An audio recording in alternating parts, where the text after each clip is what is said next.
Hello ಸ್ನೇಹಿತರೆ, welcome back to my channel. ನಾನು ಚೈತ್ರ. ಈಗ ಸ್ನೇಹಿತರೆ ಬೆಳಿಗ್ಗೆ ಅಲ್ಲ ಮಧ್ಯಾಹ್ನ ಆಗಿದೆ, 1:15 ಟೈಮು. ನಾನು ಇವಾಗ ಸ್ನಾನ ಮಾಡಿ ಫ್ರೆಶ್ ಅಪ್ ಆಗಿ ಬಂದಿದ್ದೀನಿ ನೋಡಿ.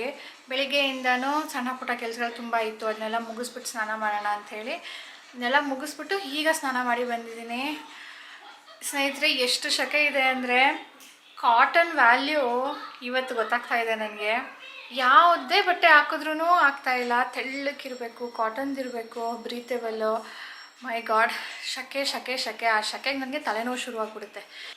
ರಯಾನ್ದು, ಕಾಟನ್ದು ತುಂಬ ಯೂಸ್ಫುಲ್ ಈಗ ಸಮ್ಮರಲ್ಲಿ, ಬೇರೆ ಅಂತೂ ಹಾಕೋಕ್ಕೆ ಆಗಲ್ಲ. ಈಗ ನಾನು ಬೆಳಿಗ್ಗೆಯಿಂದನೂ ಕಿಚನಲ್ಲೇ ಕೆಲಸ, ಇಲ್ಲಿ ಒಳಗಡೆ ಕ್ಯಾಬಿನೆಟ್ಸ್ ಎಲ್ಲನೂ ಕೂಡ ಕ್ಲೀನ್ ಮಾಡ್ತಾಯಿದ್ದೆ. ಏನೇನಿದೆ ಏನಿಲ್ಲ ಅಂದ್ಬಿಟ್ಟೆಲ್ಲ ನೋಡ್ತಾ ಇದ್ದೆ. ಸೊ ಇಲ್ಲಿ ಎಲ್ಲ ರೆಡಿ ಮಾಡಿ ಇಟ್ಕೊಂಡಿದ್ದೀನಿ ನೋಡಿ. ಇದು ಬೆಳಗ್ಗೆಯಿಂದ ಮಾಡಿದ್ದು, ನಾಳೆ ತಿಂಡಿಗೆ ಈಗಲೇ ರೆಡಿ ಮಾಡಿರೋದು. ಅಂದರೆ ಇದು ಬಿಸಿಬೇಳೆ ಬಾತ್ಗೆ ಎಲ್ಲ ತರಕಾರಿ ಎಲ್ಲ ಬಿಡಿಸಿ ತೊಳೆದು ಒಂದರಲ್ಲಿ ಹಾಕಿ ಇಟ್ಟಿದ್ದೀನಿ. ಇದನ್ನೀಗ ಫ್ರಿಜ್ಜಲ್ಲಿ ಇಡಬೇಕು. ಇನ್ನೇನಾದರೂ ಸೇರಿಸ್ಬೇಕಾದ್ರೆ ನೋಡ್ತಾ ಇದ್ದೆ. ಇದು ಮೊಸರು ತೆಗೆದುಕೊಂಡಿದ್ದೀನಿ.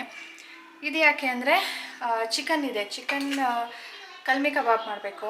ಅದಕ್ಕೆ ಮ್ಯಾರಿನೇಟ್ ಮಾಡಿ ಇಡಬೇಕು. ಮ್ಯಾರಿನೇಟ್ ಮಾಡೋ ಮುಂಚೆ ಹಂಗ್ ಕರ್ಡ್ ಅಂದರೆ ಇದರಲ್ಲಿ ಸ್ವಲ್ಪ ನೀರಿನ ಅಂಶ ಜಾಸ್ತಿ ಇರುತ್ತಲ್ಲ, ಅದನ್ನು ನೀರಿನ ಅಂಶ ತೆಗೆದುಬಿಟ್ಟು ನಾವು ಮ್ಯಾರಿನೇಷನ್ಗೆ ಯೂಸ್ ಮಾಡಬೇಕು. ಸೊ ಅದಕ್ಕೆ ಅದನ್ನು ತೆಗೆದಿಟ್ಟಿದ್ದೀನಿ. ನೆಕ್ಸ್ಟು ಊರಿಗೆ ಹೋಗಿದ್ದಾಗ ಅಮ್ಮ ನನಗೆ ಕಜ್ಜಾಯದ ಪಾಕ ಕೊಟ್ಟಿದ್ರು. ಯಾವಾಗಲಾದರೂ ನಿನ್ಗೆ ಆದಾಗ ಮಾಡ್ಕೊ ಅಂತ ಹೇಳಿಬಿಟ್ಟು ಅಮ್ಮ ಸ್ವಲ್ಪ ಮಾಡಿದ್ರು, ಅಲ್ಲಿ ನೀನು ಫ್ರೆಶಾಗಿ ಮಾಡ್ಕೊಳ್ಳಿ ಅಂದ್ಬಿಟ್ಟು ಕೊಟ್ಟಿದ್ರು. ಸೊ ಅದನ್ನು ಮಾಡೋಣ ಅಂತ ಹೇಳಿ ಈಗ ಎಣ್ಣೆ ಇಟ್ಟಿದ್ದೀನಿ. ನೆಕ್ಸ್ಟು ಇದಾದ ತಕ್ಷಣವೇ ಇಲ್ಲಿ ನೋಡಿ, ಜಿಂಜರ್ ಗಾರ್ಲಿಕ್ ಪೇಸ್ಟ್ ಖಾಲಿಯಾಗಿದೆ. ಮ್ಯಾರಿನೇಷನ್ ಮಾಡಬೇಕು ಅಂದರೆ ಜಿಂಜರ್ ಗಾರ್ಲಿಕ್ ಪೇಸ್ಟ್ ಮಾಡ್ಕೊಳ್ಬೇಕು. ನಾನು ಅಂಗಡಿಯಿಂದ ತರಲ್ಲ, ಅಂಗಡಿದು ಒಂದು ಸಾರಿ ತಂದಿದ್ದೆ. ಯಾವುದು ಗೊತ್ತಾ, ಯಾವ ಬ್ರ್ಯಾಂಡು, ಮದರ್ಸ್ ಅಂತ ಬರುತ್ತಲ್ಲ ಆ ಬ್ರ್ಯಾಂಡ್ದು ತಂದಿದ್ದೆ. ನನಗದು ಇಷ್ಟ ಆಗಲಿಲ್ಲ. ಹೇಗೆ ಇಷ್ಟ ಆಗಲಿಲ್ಲ ಅಂದರೆ, ಈಗ ಈ ಕಲ್ಮಿ ಕಬಾಬಿಗೆ ಹಾಕ್ತೀನಲ್ವ ಮ್ಯಾರಿನೇಷನ್ಗೆ ಹಾಕಿಡಬೇಕು. ಹಾಕಿ ಇಟ್ಟಾಗ ಅದು ಟೇಸ್ಟೇ ಚೆನ್ನಾಗಿರ್ತಾ ಇರಲಿಲ್ಲ. ಅದೇ ಬೇಕಿದ್ರೆ ನೀವು ಕುಕ್ಕಿಂಗಿಗೆ ಯೂಸ್ ಮಾಡಿ, ಲೈಕ್ ಫ್ರೈ ಮಾಡೋದಕ್ಕೆ ಕುಕ್ ಮಾಡಬೇಕು ಅದನ್ನು. ಆವಾಗ ಯೂಸ್ ಮಾಡಿದಾಗ ಅದು ಅಷ್ಟೊಂದೇನು ಬಿತ್ತು. ಅಯ್ಯೋ ಹೆದರ್ಕೊಂಡ್ಬಿಟ್ಟೆ, ಏನು ಬಿತ್ತು? ಟಬ್ ಇಟ್ಟಿದ್ದೆ, ಟಬ್ ಪ್ರಾಪರಾಗಿ ಇಟ್ಟಿರಲಿಲ್ಲ, ಜಾರ್ಕೊಂಡಿದ್ದೆ. ಒಂದು ಸೆಕೆಂಡ್ ಭಯ ಆಗೋಯ್ತು. ಓಕೆ, ಏನು ಹೇಳ್ತಿದ್ದೆ? ಕುಕ್ ಮಾಡಿದಾಗ ಅದು ಟೇಸ್ಟ್ ಅಷ್ಟೊಂದೇನು ಡಿಫರ್ ಆಗ್ತಾ ಇರಲಿಲ್ಲ, ಚೆನ್ನಾಗಿರ್ತಾಯಿತ್ತು. ಆದರೆ ಈ ಮ್ಯಾರಿನೇಷನ್ಗೆ ಹಾಕ್ಬಿಟ್ಟು ತಂದೂರು ಮಾಡಿದಾಗ, ಗ್ರಿಲ್ ಮಾಡಿದಾಗ ಟೇಸ್ಟೇ ಬರ್ತಾ ಇರಲಿಲ್ಲ. ಸೊ 2 ಸಾರಿ ಯೂಸ್ ಮಾಡಿಬಿಟ್ಟು ಸ್ಟಾಪ್ ಮಾಡಿಬಿಟ್ಟಿದ್ದೆ. ಆವಾಗಲಿಂದನೂ ನಾನು ಏನೇ ಕಷ್ಟ ಆದರೂ ಪರವಾಗಿಲ್ಲ ಮನೇಲೇ ಮಾಡ್ಕೊಳ್ತೀನಿ ಅಂದ್ಬಿಟ್ಟು, ಅದಕ್ಕೆ ಅಂತ ಆದರೂ ನಾನು ಮನೇಲಿ ಮಾಡ್ಕೊಳ್ಳೇಬೇಕು. ಹಾಗಾಗಿ ಬೇರೆ ಎಲ್ಲದಕ್ಕೂ ಕೂಡ ಮನೇಲೇ ಮಾಡ್ಕೊಳ್ತೀನಿ. ಅದಕ್ಕೆ ಆಗೋ ಥರ ನಾನು usually ginger garlic paste use ಮಾಡೋದು ವಾರಕ್ಕೊಂದ್ಸರಿ ಕಲ್ಮಿ ಕಬಾಬ್ಗೆ, ಪರೋಟ ಮಾಡಿದಾಗ ಪರೋಟಾಗೆ. ಅದು ಬಿಟ್ಟರೆ ಏನಾದರೂ ಮಸಾಲೆ ಗ್ರೇವಿಗಳು ಮಾಡ್ತೀನಲ್ಲ, ವೆಜ್ ಗ್ರೇವೀಸ್, ನಾನ್ ವೆಜ್ಗೆ ನಾನು ರುಬ್ಕೊಂಡು ಬಿಡ್ತೀನಿ ಮಸಾಲೆ ಎಲ್ಲನೂ ಕೂಡ. ಇದಕ್ಕೆ ಸಪ್ರೇಟ್ ಹಾಕಬೇಕಾಗತ್ತೆ ವೆಜ್ ಗ್ರೇವೀಸ್ ಮಾಡಿದಾಗ, ಆವಾಗ ಅದಕ್ಕೆ ಯೂಸ್ ಮಾಡ್ತೀನಿ. ಸೊ ಇಷ್ಟಕ್ಕೆ ನಾನೀಗ ಅದನ್ನು ರೆಡಿ ಮಾಡ್ಕೊಳ್ಬೇಕು. ಸೊ ಈಗ ವ್ಲಾಗನ್ನು ಸ್ಟಾರ್ಟ್ ಮಾಡ್ತಾಯಿದ್ದೀನಿ ಸ್ನೇಹಿತರೆ. ನೋಡೋಣ ನಮ್ಮ ದಿನ ಹೇಗೆ ಹೋಗುತ್ತೆ ಅಂತ. ಇದು ನಾವು ಮೆಣಸಿನ್ಕಾಯಿ ತರ್ತೀವಲ್ವ, ಒಣಗಿರೋ ಮೆಣಸಿನ್ಕಾಯಿ, ಅದರಲ್ಲಿ ಎಷ್ಟು ಧೂಳಿರೋದು ಗೊತ್ತಾ? ನೀವು ಯಾವತ್ತಾದರೂ ಈ ಥರ ಟ್ರೈ ಮಾಡಿದ್ದೀರಾ ತಿಳಿಸಿ. ಹೊರಗಡೆ ಅವರು ಒಣಗಾಕ್ಬಿಟ್ಟು ಅದನ್ನು ಡ್ರೈ ಮಾಡ್ತಾರೆ, ಆಗ ಅದರಲ್ಲಿ ಧೂಳು ಸೇರಿರುತ್ತೆ. ಅದು ನಮಗೆ ಬರೀ ಗಣ್ಣಿಗೆ ಕಾಣೋದಿಲ್ಲ, ಯಾಕಂದರೆ ತುಂಬಾ ಸಣ್ಣ ಧೂಳು, ಅದು ಫೈನ್ ಡಸ್ಟ್. ಅದನ್ನು ನಾವು ಈ ಥರ ನೀರಲ್ಲಿ ವಾಶ್ ಮಾಡಬೇಕು ಒಂದ್ಸರಿ. ಜಾಸ್ತಿ ಹೊತ್ತು ನೀರಲ್ಲಿ ಬಿಟ್ಟರೆ ಅದು ನೀರೆಲ್ಲ ಒಳಗಡೆ ಹೀರ್ಕೊಂಡು ಹಾಳಾಗುತ್ತೆ. ಬಟ್ ವಿತಿನ್, ಈಗ ನೋಡಿರಲ್ಲ ಎಷ್ಟು ಹೊತ್ತಲ್ಲಿ ನಾನು ಜಸ್ಟ್ 5-10 ಸೆಕೆಂಡಲ್ಲಿ ಅದನ್ನು ಜಸ್ಟ್ ಸ್ಕ್ವೀಸ್ ಮಾಡಿಬಿಟ್ಟು ತೆಗೆದುಬಿಡ್ತಾ ಇದ್ದೀನಿ. ಈ ಥರ ತೆಗೆದ್ಬಿಟ್ಟು ನೀವು, ಈಗ ಸಮ್ಮರ್ ಇದೆ ಅಲ್ವಾ, ಅಥವಾ ಬಿಸಿಲು ಚೆನ್ನಾಗಿರುತ್ತೆ, ಒಂದು ತಟ್ಟೆಲೋ ಅಥವಾ ಒಂದು ಬಟ್ಟೆಲೋ ಇದನ್ನು ಆರಾಕಿದ್ರೆ 1 or 2 ಡೇಸಲ್ಲೇ ಕ್ರಿಸ್ಪ್ ಆಗೋ ರೀತಿಯಲ್ಲಿ ಒಣಗತ್ತೆ. ಈ ಥರ ಯಾಕೆ ಮಾಡಬೇಕು? ಈಗ ನೀರು ನೋಡಿ ತೋರಿಸ್ತೀನಿ ನಿಮಗೆ. ಕಾಣಿಸ್ತಿದೆಯಾ ಸ್ನೇಹಿತರೆ? ಬ್ಲ್ಯಾಕ್ ನೀರಲ್ಲಿ ಕೂಡ ಕಲರ್ ಚೇಂಜ್ ಆಗಿತ್ತು. ಆ ನೀರು ಕೂಡ ಸುರಿದಿದ್ದೀನಿ. ಲಾಸ್ಟಲ್ಲಿ ಉಳಿದಿರೋದು ನೋಡಿ ಹೇಗಿದೆ ಅಂದ್ಬಿಟ್ಟು. ಸೊ ನಾವು ಇದನ್ನು ಅಡುಗೆಗೆ ಬಳಸಿದಾಗ ನಮ್ಗೆ ಏನಾದರೂ ಒಂದು ತೊಂದರೆಗಳು ಆಗ್ತಾ ಇರುತ್ತೆ, ನಮ್ಗೆ ಗೊತ್ತೇ ಆಗೋದಿಲ್ಲ ಯಾಕೆ ಏನು ಅಂತ. ಸೊ ಈ ಥರ ಈ ಸಮ್ಮರ್ ಇರೋದ್ರಿಂದ ಒಂದ್ಸರಿ ಮಾಡಿ ನೋಡಿ, ಒಣಗಿಸಿ ಇಟ್ಕೊಂಡ್ಬಿಡಿ. ಒಂದು ಕೆಲಸ ಮುಗೀತು ಸ್ನೇಹಿತರೆ, ಅಂದರೆ ಫುಲ್ ಫ್ರೈ ಆಯಿತು. ನಾನೇನು ಮಾಡಿದೆ, ಒಂದೊಂದನ್ನೇ ಉಂಡೆ ಮಾಡಿ ಫ್ಲ್ಯಾಟ್ ಮಾಡಿ ತೂತು ಮಾಡಿಲ್ಲ, ಫುಲ್ ಚಪಾತಿ ಥರ ಒತ್ಕೊಂಡ್ಬಿಟ್ಟು ದೊಡ್ಡದಾಗಿ ಆಮೇಲೆ ಕಟರ್ ಯೂಸ್ ಮಾಡಿದೆ. ಕಟರ್ ಯೂಸ್ ಮಾಡಿಕೊಂಡು ಒಂದೇ ಸಮ ರೌಂಡಿಗೆ ಮಾಡಿಕೊಂಡೆ. ಲಾಸ್ಟಲ್ಲಿ ಮಾತ್ರ ಸಾನುಗೆ ಒಂದೇ ಒಂದು ಫ್ಲವರ್ ಶೇಪಲ್ಲಿ ಮಾಡಿದೆ. ಸೊ ಅದು ಹೀಗೆ ಮಾಡಿರೋದು, ರೌಂಡ್ ಮಾಡಿ ಮಧ್ಯ ಫ್ಲವರ್ ಕಟ್ಟು. ಸೊ ಮಧ್ಯದ್ದು ಸಪ್ರೇಟಾಗಿ ಫ್ರೈ ಮಾಡಿದ್ದೀನಿ. ಸೊ ಬನ್ನಿ, ಇಲ್ಲಿದ್ದು ಕೆಲಸ ಈಗ ಮುಗೀತು. ಈಗ ಕೂತ್ಕೊಂಡು ಬೆಳ್ಳುಳ್ಳಿ, ಶುಂಠಿ, ಈರುಳ್ಳಿ ಎಲ್ಲನೂ ಬಿಡಿಸ್ಕೊಳ್ಬೇಕು. ಬೆಳಿಗ್ಗೆಯಿಂದ ಸ್ನೇಹಿತರೆ ನಿಂತ್ಕೊಂಡೇ ಇದ್ದೆ, ಸಾಕಾಗ್ಬಿಡೋದು, ಯಾವಾಗ ಕೂತ್ಕೊಳ್ಳಿ ಅನ್ನಿಸ್ತಾ ಇದೆ. ಆ್ಯಂಡ್ ಆ ಕಡೆ ಎಲ್ಲೂ ಫ್ಯಾನ್ ಇಲ್ಲ, ಆ ಪಾಟಲ್ಲಿ ಗಾಳಿ ಎಷ್ಟು ಬರುತ್ತೋ ಅಷ್ಟೇ, ಸಾಕಾಗ್ಬಿಡುತ್ತೆ. ಯಾವಾಗ ಬಂದು ಹಾಲಲ್ಲಿ ಕೂತ್ಕೊಳ್ತೀನೋ ಅನ್ನಿಸ್ಬಿಡುತ್ತೆ. ಸೊ ಸಾನು ಅವ್ರಿಗೆ ಕೊಡೋಣ. ತಗೋ ಸಾನು, ರೆಡಿ ಇಡು. ಅದು ಕಜ್ಜಾಯ ನೋಡು, ಕಜ್ಜಾಯ. ಸಾನು ಅವರು ಏನು ಮಾಡ್ತಿದ್ದಾರೆ ಬೆಳಿಗ್ಗೆಯಿಂದ. ನಾನು ಆ ಕಡೆ ವಿಡಿಯೋ ಶುರು ಮಾಡಿದ್ರೂ ಬರಲಿಲ್ಲ, ಎಷ್ಟು ಬ್ಯುಸಿ ಇದ್ದಾರೆ ನೋಡಿ. ಇದು ಕಿಚನ್ ಸೆಟ್ ಮಾಡ್ತೀನಿ ಅಂತ ಹೇಳಿದ್ಲಲ್ವಾ, ನೋಡಿ ಮಾಡಿದ್ದಾರೆ. ಇದು ಚಿಮ್ನಿ, ಇದು ಹಾಬು, ಇದು ಬೇಸಿನ್, ವಾಶ್ ಬೇಸಿನಲ್ಲಿ ಆಲ್ರೆಡಿ ಪಾತ್ರೆನೂ ತುಂಬ್ಕೊಬಿಟ್ಟಿದೆ ನೋಡಿ. ಇದು ಪಾತ್ರೆಗಳು, ಗ್ಲಾಸು, ಪ್ಲೇಟು, ವೆಸಲು, ಸ್ಪೂನು. ಓಕೆ, ಈ ವಾಶ್ ಬೇಸಿನಲ್ಲಿ ತುಂಬಿಟ್ಟಿದೆಯಲ್ಲ, ಯಾರು ವಾಶ್ ಮಾಡೋರು? ಬಾರ್ಬಿ ವಾಶ್ ಮಾಡ್ತಾಳೆ, ನೀನು ಮಾಡಲ್ವಾ? ಸೊ ಒಳಗಡೆ ಡೋರ್ ಕೂಡ ಇಟ್ಟಿದ್ದಾಳೆ, ಅದು ವಾಶ್ ಮಾಡಾದ್ಮೇಲೆ ಒಳಗಡೆ ಇರ್ತಾಳಂತೆ. ಶೆಲ್ಫ್ ಹಾಕಬೇಕು. ನೈಸ್ ಐಡಿಯಾ ಅಲ್ಲ, ಚೆನ್ನಾಗಿ ಕಾಣ್ತಾ ಇದೆ ಕಿಚನು. ನಿಮ್ಗೆ ಇಷ್ಟ ಆಯಿತಾ? ನಿಮಗೂ ಇದೇ ಥರ ಬೇಕು ಅನಿಸುತ್ತಾ? ಯಾಕಂದರೆ ಸಾನು ನನಗೆ ಇದನ್ನೇ ಕೇಳಿದ್ನೇನೆ, ಅಮ್ಮ ನಿನ್ನ ಕಿಚನ್ ನಿನ್ಗೆ ಇಷ್ಟ ಆಯಿತಾ, ಇದು ಇಷ್ಟ ಆಯಿತಾ ಅಂತ ಹೇಳ್ಬಿಟ್ಟು. ನನಗೇನೋ ಇದೇ ಇಷ್ಟ ಆಯ್ತಪ್ಪ, ಪಿಂಕು. ಓಕೆ, ಫ್ಯಾನ್ ಹಾಕಿ.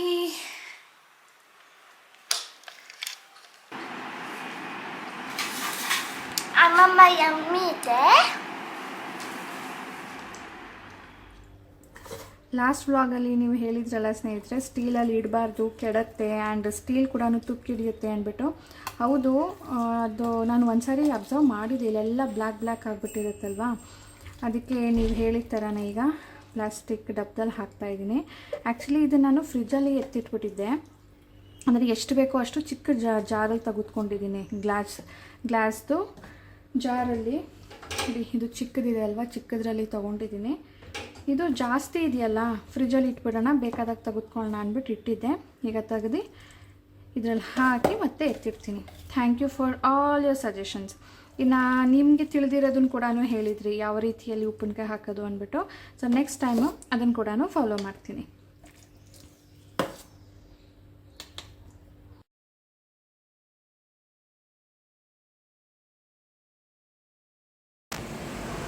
ಸ್ನೇಹಿತರೆ, ಈಗ ಮ್ಯಾರಿನೇಟ್ ಮಾಡಿ ಆಯಿತು. ಸೊ ಮಧ್ಯಾಹ್ನ ಊಟಕ್ಕೆ ಸಿಂಪಲ್ಲಾಗಿ ಮೊಸರನ್ನ ತಿನ್ನೋಣ ಅಂತ ಅಂದ್ಕೊಂಡಿದ್ದೀನಿ. ಬೆಳಿಗ್ಗೆ ನಾನು ವಾಂಗಿಬಾತ್ ಮಾಡಿದ್ದೆ, ವಾಂಗಿಬಾತ್ ಗೊಜ್ಜು ಮಾಡಿ ತೋರಿಸಿದೆ ನೋಡಿ, ಅದರಲ್ಲಿ ಹಾಫ್ ಮಾಡಿದೆ, ಹಾಫ್ ಮಿಕ್ಕಿತ್ತು. ಸೊ ಅದರಲ್ಲಿ ನಾನು ಇವತ್ತು ಬೆಳಿಗ್ಗೆ ಗೊಜ್ಜನ್ನ ಕಲಿಸಿದ್ದೆ ಅನ್ನಕ್ಕೆ. ಸೊ ಅದೇ ಗೊಜ್ಜು ಸಾನಿದು ಮಧ್ಯಾಹ್ನಕ್ಕೂ ಬೇಕು, ಅವ್ರು ತುಂಬ ಇಷ್ಟ. ಆ್ಯಂಡ್ ಅದು ತಿಂದಿದ್ದ ದಿನ ಚಕ್ಕೆ ಲವಂಗ ಇದಲ್ವಾ, ಸಖತ್ತು ಹೀಟ್ ಆಗುತ್ತೆ ಬಾಡಿಗೆ. ಸೊ ಅವತ್ತಿನ ದಿನ ನಾನು ಮೊಸರನ್ನ ಪ್ರಿಫರ್ ಮಾಡ್ತೀನಿ. ಸೊ ಇವಾಗ ಮಧ್ಯಾಹ್ನ ಮೊಸರನ್ನ ಮಾಡ್ತಾಯಿದ್ದೀನಿ. ರಾಜೇಶ್ಗೆ ಮೊಸರನ್ನ ಮೊದಲು ಆಗ್ತಾಯಿರಲಿಲ್ಲ, ಇವಾಗ ಸ್ವಲ್ಪ ಅಭ್ಯಾಸ ಮಾಡ್ಕೊಳ್ತಾ ಇದ್ದಾರೆ. ಅಂದರೆ ಅವ್ರಿಗೆ ಲ್ಯಾಕ್ಟೋಸ್ ಇಂಟಾಲರೆನ್ಸ್ ಇದೆ, ಅವರು ಹಾಲಿನ ಪದಾರ್ಥಗಳು ಏನೂ ತೊಗೊಳ್ಳೋ ಹಾಗಿಲ್ಲ. ಬಟ್ ಇದನ್ನು ತೊಗೊಳ್ಳಿ ಅಂದರೆ ಡಾಕ್ಟ್ರು ಹೇಳಿದರು. ಸೊ ಸ್ವಲ್ಪ ಎಕ್ಸ್ಪೆರಿಮೆಂಟ್ ಮಾಡ್ತಾ ಇದ್ದಾರೆ. ಅವ್ರಿಗೂ ಕೂಡ ಸ್ವಲ್ಪ ಕೊಡ್ತೀನಿ, ಅದ್ರ ಜೊತೆ ಸ್ವಲ್ಪ ವಾಂಗಿಬಾತ್ ಗೊಜ್ಜು ಕೂಡ ಇದೆ, ವಾಂಗಿಬಾತ್ ಕೂಡ ಕೊಡ್ತೀನಿ. ಮಧ್ಯಾಹ್ನದ ಅಡುಗೆ ಟೆನ್ಷನ್ ಇಲ್ಲ. ಸೊ ಎಕ್ಸ್ಟ್ರಾ ಟಾಸ್ಕ್ ತೊಗೊಳ್ತಾ ಇದ್ದೀನಿ. ನೆನ್ನೆ ಹೇಳಿದ್ದೆ ತುಪ್ಪ ಮಾಡಬೇಕು ಅಂತ ಹೇಳಿಬಿಟ್ಟು ತುಪ್ಪ ಮಾಡಿದ್ದೀನಿ. ನಾನು ಅದನ್ನು ಮೊದಲೇ ಶೇರ್ ಮಾಡಿದ್ದೆ, ಹಾಗಾಗಿ ಇವತ್ತೇನು ಶೇರ್ ಮಾಡಿಲ್ಲ. ಬಟ್ ಅಷ್ಟು ನಿಮ್ಗೆ ಬೇಕು ಅನ್ನೋ ಹಾಗಿದ್ರೆ ಹೇಳಿ, ನಾನು ನೆಕ್ಸ್ಟ್ ವ್ಲಾಗಲ್ಲಿ ಶೇರ್ ಮಾಡ್ತೀನಿ. ವಿಡಿಯೋ ಮಾಡಿ. ಚಳಿಗಾಲದಲ್ಲಿ ನಾನು ಈ ಕಿಟಕಿಗೆ ಹಾಕಿದಂಥ ನೆಟ್ಟನ್ನು ತೆಗೆದು ಇಟ್ಬಿಟ್ಟಿದ್ದೆ. ಯಾಕೆಂದರೆ ಚಳಿಗಾಲದಲ್ಲಿ ಕಿಟಕಿನೇ ತೆಗಿಯೋದಿಲ್ಲ, ನೆಟ್ಟಿ ಅದಕ್ಕೆ ಇರಬೇಕು, ಸುಮ್ಮನೆ ಅದ್ರ ಮೇಲೆ ಧೂಳು ಕೂತ್ಕೊಳ್ಳುತ್ತಲ್ಲ ಅಂತ ಹೇಳಿಬಿಟ್ಟು. ಸೊ ಈಗ ಸಮ್ಮರ್ ಶುರುವಾಗಿದೆ, ಇಲ್ಲಿ ನನಗೆ ಕೂತ್ಕೊಳ್ಳೋದಕ್ಕೆ ಆಗೋದಿಲ್ಲ ಈ ಡೈನಿಂಗ್ ಹಾಲಲ್ಲಿ. ಅದಕ್ಕೆ ಮತ್ತೆ ನೆಟ್ ಹಾಕಿ ಕಿಟಕಿ ತೆಗೆದು ಬಿಟ್ಬಿಡೋಣ, ಲೈಕ್ 24 hour ಅದು ಓಪನೇ ಇರಬೇಕು. ಆ ಥರ ತೆಗ್ದು ಬಿಡೋಣ ಅಂತ ಹೇಳ್ಬಿಟ್ಟು ಈಗ ಮತ್ತೆ ನೆಟ್ ಹಾಕ್ತಾ ಇದ್ದೀನಿ. ಇದು ಕ್ಲಾತ್ದು, ನಾವು ಯಾವಾಗ ಬೇಕು ಅವಾಗ ಹಾಕ್ಬೋದು, ಆಮೇಲೆ ತೆಗೆದಿಟ್ಕೊಳ್ಬೋದು. ವೆಲ್ಕ್ರೋ ಇರುತ್ತೆ, ಕಸ್ಟಮೈಸ್ ಸಿಗುತ್ತೆ. ಕಿಟಕಿಗೆ ಬೇಕಾ, ಬಾಗ್ಲಿಗೆ ಬೇಕಾ, ನಾವು ಬಾಗ್ಲಿಗೆ ಹಾಕಿದ್ದೀವಲ್ವಾ ಅದೇ ಥರ ಇದೂ ಕೂಡ. ಇದಕ್ಕೆ ಮ್ಯಾಗ್ನೆಟ್ ಇಲ್ಲ, ಅದಕ್ಕೆ ಮ್ಯಾಗ್ನೆಟ್ ಇದೆ. ಇದಕ್ಕೆ ಮಧ್ಯ ಒಂದು ಜಿಪ್ ಇದೆ. ಸೊ ನೀವು ಕೇಳ್ತಾ ಇರ್ತೀರಾ, ಬಾಗ್ಲಿಗೆ ಹಾಕಿರೋದು ಬಾಳಿಕೆ ಬರುತ್ತಾ, ಚೆನ್ನಾಗಿದೆಯಾ, ಎಲ್ಲಿ ತೊಗೊಂಡಿದ್ದು ಅಂತ ಹೇಳ್ಬಿಟ್ಟು. ಅದು ನಿಮಗೆ ಅಮೆಝಾನಲ್ಲಿ ಸಿಗುತ್ತೆ. ನಾನು ಮೋರ್ ದೆನ್ 1 ಇಯರ್ ಆಗ್ತಾ ಬಂತು, ಹಾಕಿ ಬಿಟ್ಬಿಟ್ಟಿದ್ದೀನಿ, ಏನೂ ತೊಂದರೆ ಇಲ್ಲ, ತುಂಬ ಚೆನ್ನಾಗಿ ನನಗಂತೂ ವರ್ಕ್ ಆಗ್ತಾ ಇದೆ. ಸೊ ಇದ್ರ ಲಿಂಕ್ ನಾನು ಡಿಸ್ಕ್ರಿಪ್ಷನಲ್ಲಿ ಹಾಕಿರ್ತೀನಿ. ನೀವು ಕಸ್ಟಮೈಸ್ಡ್ ಮಾಡಿಸ್ಕೊಳ್ಬೋದು. ನಿಮ್ಗೆ ಏನು ಮೆಷರ್ಮೆಂಟ್ ಬೇಕು ಅಂತ ಅಲ್ಲಿ ನಿಮ್ಗೆ ಆಪ್ಷನ್ ಕೇಳುತ್ತೆ, ಅದನ್ನು ಕೊಟ್ಟು ನೀವು ಮಾಡಿಸ್ಕೊಳ್ಬೋದು. ರಿಮೂವೆಬಲ್, ವಾಷೆಬಲ್, ಯಾವಾಗ ಬೇಕಾದ್ರೆ ಅವಾಗ ಹಾಕಿ, ಆಮೇಲೆ ಯಾವಾಗ ಬೇಡ ಅಂದರೆ ಅವಾಗ ತೆಗೆದಿಡಿ. ನಾನು ಇದನ್ನು ತೆಗೆದು ಒಂದ್ಸರಿ ವಾಶ್ ಮಾಡಿ ಎತ್ತಿಟ್ಟಿದ್ದೆ. ಸ್ನೇಹಿತರೆ, ಟೈಮ್ ಈಗ 7:45 ಆಗ್ತಾ ಇದೆ. ಆಗಲೇ ಅನ್ನ ತೊಳೆದು ಇಟ್ಟಿದ್ದೆ. ಬೆಳಗ್ಗೆ ಅನ್ನ ಮಾಡಿದ್ನಲ್ವಾ, ಅದು ಮಿಕ್ಕೋಗಿದೆ ಜಾಸ್ತಿ. ಅಂದರೆ ಇವತ್ತು ಸ್ವಲ್ಪ ಏರುಪೇರು ಆಯಿತು ಮೆಷರ್ಮೆಂಟಲ್ಲಿ, ಹಾಗಾಗಿ ಮಿಕ್ಕೊಂಡ್ಬಿಟ್ಟಿದೆ. ನೆನ್ನೆ ಸ್ವಲ್ಪ ಅನ್ನ ಮಿಕ್ಬಿಟ್ಟಿತ್ತು, ಅದು ವೇಸ್ಟ್ ಆಗುತ್ತಲ್ಲ ಅಂತೇಳಿ ಅದಕ್ಕೆ ಬೆಳಿಗ್ಗೆ ಒಗ್ಗರಣೆ ಹಾಕಿದ್ದೆ. ಅದರ ಕಡೆಯಿಂದಾಗಿ ಈಗ ಮತ್ತೆ ಮಿಕ್ಕೋಯ್ತು. ಸೊ ಮಿಕ್ಕಿರೋ ಅನ್ನ ಇನ್ನು ನಾಳೆಗೆ ಯಾಕೆ ಇಡಬೇಕು ಅಂದ್ಬಿಟ್ಟು ಇವತ್ತೇ ಇನ್ನು ಸ್ವಲ್ಪ ಅನ್ನ ಮಾಡಿಬಿಟ್ಟು ಫ್ರೈಡ್ ರೈಸ್ ಮಾಡ್ತಾಯಿದ್ದೀನಿ. ಫ್ರೈಡ್ ರೈಸ್ ತುಂಬಾ ಈಸಿ ಆ್ಯಕ್ಚುಲಿ, ಹಾಗೆ ಹೇಳಬೇಕಂದ್ರೆ. ಇವತ್ತು ನಾನು ರೆಡಿ ಮಸಾಲೆ ಇದೆ ಒಂದು, ಎಲ್ಲಿ ತೆಗೆದಿಟ್ಟಿದ್ದು, schezwan ಫ್ರೈಡ್ ರೈಸ್ ಮಾಡ್ತಾ ಇರೋದು. ಸೊ schezwan ಚಟ್ನಿ ಸಿಗುತ್ತೆ. ಸೊ ಅದನ್ನು schezwan ಚಟ್ನಿ schezwan ಸಾಸ್ ಸಿಗುತ್ತೆ. ಸೊ ಅದರಲ್ಲಿ ನಾನು ಫ್ರೈಡ್ ರೈಸ್ ಮಾಡ್ತಾ ಇರೋದು. ಈಗ ಸದ್ಯಕ್ಕೆ ಬಂದಿದ್ದೀನಿ, ರೆಡಿ ಮಾಡ್ಕೊಳ್ಳೋಣ ಅಂತ ಹೇಳಿಬಿಟ್ಟು. ತರಕಾರಿನೂ ಅಷ್ಟೇ, ಬೀನ್ಸ್ ಇಲ್ಲ, ಬೀನ್ಸ್ ಹಾಕಿದ್ರೆ ನಡೆಯುತ್ತೆ, ಬಟ್ ಮೇನ್ ಆಗಬೇಕಾಗಿರೋದು ಕ್ಯಾಪ್ಸಿಕಮ್ ಮತ್ತು ಕ್ಯಾಬೇಜ್. ಸೊ ನಾನು ಇವತ್ತು ನಿಮಗೆ ಫ್ರೈಡ್ ರೈಸ್ ಮಾಡಿ ತೋರಿಸ್ತೀನಿ. ನಾನು ಎಗ್ ಫ್ರೈಡ್ ರೈಸ್ ಮಾಡೋಣ ಅಂತ ಹೇಳ್ಬಿಟ್ಟು ಈಗ ನಾನು ಯಾವ ಪಾತ್ರೆಯಲ್ಲಿ ಫ್ರೈಡ್ ರೈಸ್ ಮಾಡಬೇಕು ಅಂತಿದ್ರು ಅದೇ ಪಾತ್ರೆಯಲ್ಲಿ ಸ್ವಲ್ಪ ಎಣ್ಣೆ ತೊಗೊಂಡಿದ್ದೀನಿ. ಅದು ಆಮ್ಲೆಟ್ ಹಾಕಿದಾಗ ತಳ ಹಿಡಿಬಾರ್ದು ಅಂತ ಹೇಳಿಬಿಟ್ಟು. ಸೊ ನಾನು 1-1.25 ಪಾವಷ್ಟು ಅನ್ನ ಅಂತ ಅಂದ್ಕೊಳ್ಳಿ. ಅದಕ್ಕೆ ಒಂದು 4 ಮೊಟ್ಟೆ ಹಾಕ್ತಾಯಿದ್ದೀನಿ. 3 ಹಾಕ್ತೆ ಸಾಕಾಗೋದಿಲ್ಲ ಅಂತ ಹೇಳ್ಬಿಟ್ಟು ಮತ್ತೊಂದು ಹಾಕಿದ್ದೀನಿ. ಇದನ್ನು ನಾವು ಸ್ಕ್ರಾಂಬಲ್ ಎಗ್ ಮಾಡ್ಕೊಳ್ಬೇಕು. ಹೀಗೇ ಬೇಯಿಸ್ಕೊಂಡು ಕಟ್ ಮಾಡ್ಕೊಳ್ಳೋದು. ಇದಕ್ಕೇನು ಮಸಾಲೆ ಹಾಕಲಿಲ್ಲ ಅಂದರೆ ಅದೇ ಥರ ಆಗೋದು. ಸಾನು ಹೇಳ್ತಿದ್ದಾಳೆ, ಯಾಕೆ ಇದು ಕಲರ್ ಬೆಣ್ಣೆ ಥರ ಕಾಣ್ತಾ ಇದೆ ಅಂತ. ವೈಟ್ ಇರುತ್ತಲ್ವ, ಎಗ್ ವೈಟು, ಅದ್ರ ಜೊತೆ ಎಲ್ಲೋ ಇದೆ. ನಾವು ಅರಿಶಿನದ ಕಲರ್ ಹಾಕಿದ್ರೆ ಅರಿಶಿನ ಆಗುತ್ತೆ, ಪೆಪ್ಪರ್ ಹಾಕಿದ್ರೆ ಸ್ವಲ್ಪ ಡಾರ್ಕ್ ಆಗುತ್ತೆ, ಚಿಲ್ಲಿ ಹಾಕಿದ್ರೆ ಗ್ರೀನ್ ಆಗುತ್ತೆ. ಏನು ಹಾಕಲಿಲ್ಲ ಅಂದರೆ ಹಿಂಗೆ ಇರೋದು. ಈಗ ನಾವು ಇದನ್ನು ಸ್ವಲ್ಪ ಮೇಲ್ಗಡೆ ಒದ್ದೆ ಕಾಣುತ್ತಲ್ವಾ, ಅದೆಲ್ಲ ಹುಷಾರು, ಇದು ತಗ್ಲುತ್ತೆ, ಇದು ಬಿಸಿ, ಏನು ಹಂಗೆ ಮಿಕ್ಸ್ ಮಾಡ್ತಿದ್ಯಾ. ಇದು ಸ್ವಲ್ಪ ಹೊತ್ತು ಫ್ರೈ ಮಾಡಬೇಕು, ಇಲ್ಲಾಂದರೆ ಹಸಿ ವಾಸನೆ ಹೊಡೆಯುತ್ತೆ.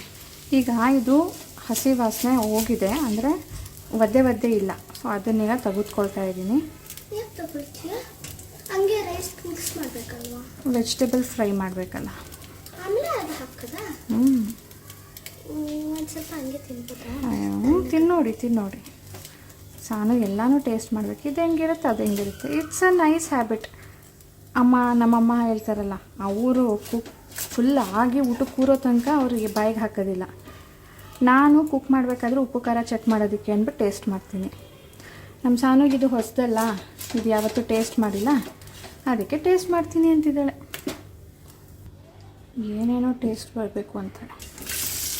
ಈರುಳ್ಳಿ, ಕ್ಯಾಪ್ಸಿಕಮ್, ಕ್ಯಾರೆಟ್, ಕ್ಯಾಬೇಜ್,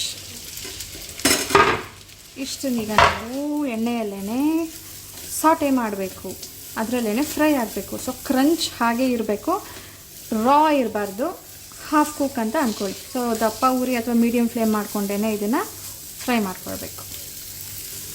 ನಮ್ಮ ಸಾನಿಗೆ ನೋಡಿ ಬಿಸಿ ತಗ್ಲುತ್ತೆ ಅನ್ನಲ್ಲ ಅಂದ್ಬಿಟ್ಟು ಗ್ಲೌಸ್ ಹಾಕೊಂಡ್ಬಿಟ್ಲು. ಈಗ ನೋಡಿ ಕಲರ್ ಹೇಗೆ ಚೇಂಜ್ ಆಗಿದೆ ಅಂತ ಹೇಳಿಬಿಟ್ಟು. ಇಷ್ಟು ಕುಕ್ ಆದರೆ ಸಾಕು, ಜಾಸ್ತಿ ಆಗಿಬಿಟ್ರೆ ಚೆನ್ನಾಗಿರೋದಿಲ್ಲ, ಪಲ್ಯ ಥರ ಅನಿಸುತ್ತೆ. ಈಗ ಇದಕ್ಕೆ ನಾವು ಏನು ಮಾಡೋಣ, ಮೊದಲು ಸಾಸ್ ಹಾಕೋಣ. ಇದು schezwan ಸಾಸ್.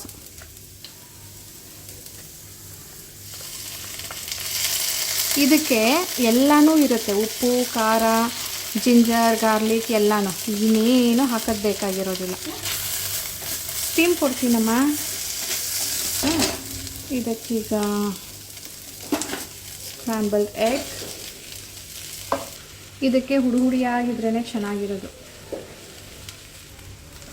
ಈಗ ಮಿಕ್ಸಿಂಗ್ ಟೈಮ್.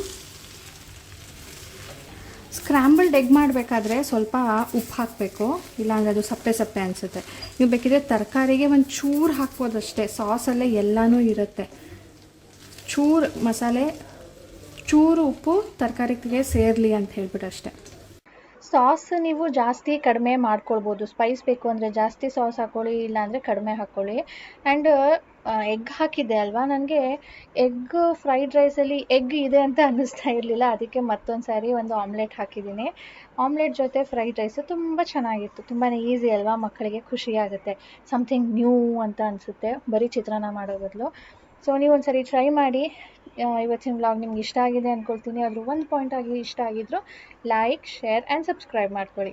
ಸಿಗೋಣ ಮುಂದಿನ ವೀಡಿಯೋಲಿ ಸ್ನೇಹಿತರೆ. ಬಾಯ್ ಬಾಯ್, ಟೇಕ್ ಕೇರ್.